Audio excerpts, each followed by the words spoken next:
السلام علیکم ورحمۃ اللہ وبرکاتہ۔ سیدنا کریم صلی اللہ تعالی علیہ وآلہ وسلم۔ آسان تفسیر القرآن سورۃ الحدید کی آج آیت نمبر 2 انشاءاللہ عز و جل پڑھنے لگے ہیں۔ آئیں سب سے پہلے تلاوت سماعت فرمائیں، پھر اس کا لفظی و باماورہ ترجمہ، پھر اس کی تفسیر۔ اعوذ باللہ من الشیطان الرجیم، بسم اللہ الرحمن الرحیم۔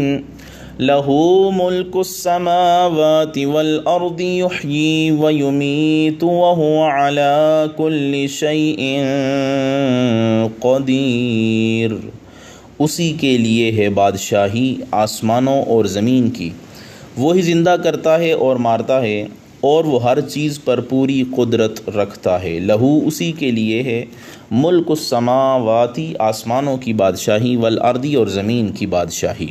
یحیی وہ زندہ کرتا ہے، ویمیت اور مارتا ہے، وہوا اور وہ علی کل شیء ہر چیز پر قدیر پوری قدرت رکھتا ہے۔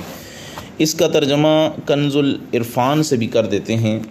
اللہ تعالیٰ نے اس آیہ مبارکہ میں ارشاد فرمایا، آسمانوں اور زمین کی سلطنت سب اسی کے لیے ہے، وہ زندگی اور موت دیتا ہے اور وہ ہر چیز پر قادر ہے۔ پیچھے فرمایا تھا وَهُوَ الْعَزِيزُ الْحَكِيمُ، وہی عزت والا حکمت والا ہے۔ یہاں فرمایا وَهُوَ عَلَى كُلِّ شَيْءٍ قَدِيرٌ، وہی ہر چیز پہ پوری طرح قدرت رکھتا ہے، وہ ہر شے پہ پوری طرح قادر ہے۔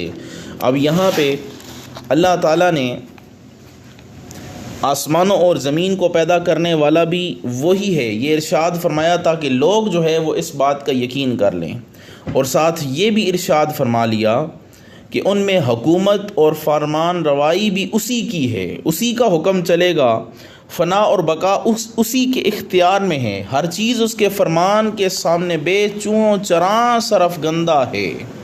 اور پیچھے جو ارشاد فرمایا تھا وَهُوَ الْعَزِيزُ الْحَكِيمُ، تو عزیز کیسے کہتے ہیں اس کی تشریح رہ گئی تھی، بتا دوں۔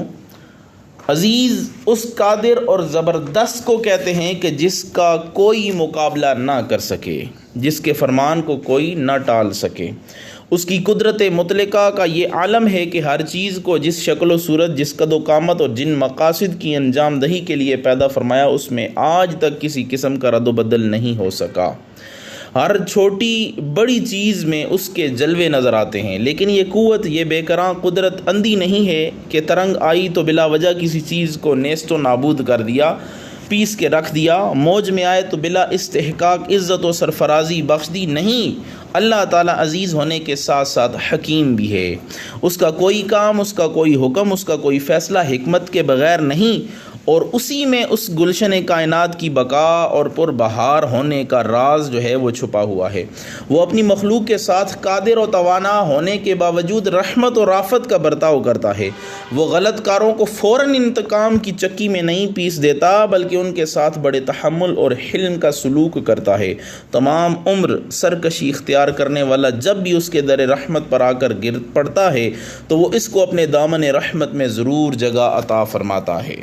اب موت کے بارے میں ایک اور جگہ اللہ تعالیٰ نے کیا ارشاد فرمایا کہ وہی یحیی و یمیت، وہی زندہ کرتا ہے اور وہی مارتا ہے۔ ایک اور مقام پہ اللہ تعالیٰ نے موت کے بارے میں ارشاد فرمایا، اللہ تعالیٰ نے فرمایا کہ ہر ذی روح نفس کو جو ہے وہ موت آنی ہے۔ فرمایا کل نفس ذائقۃ الموت، ہر جان موت کا مزہ چکھے گی۔ اور آگے فرمایا وَإِنَّمَا تُوَفَّوْنَ أُجُورَكُمْ يَوْمَ الْقِيَامَةِ، اور پورے کے پورے اجر تمہیں قیامت کے روز ہی دیے جائیں گے۔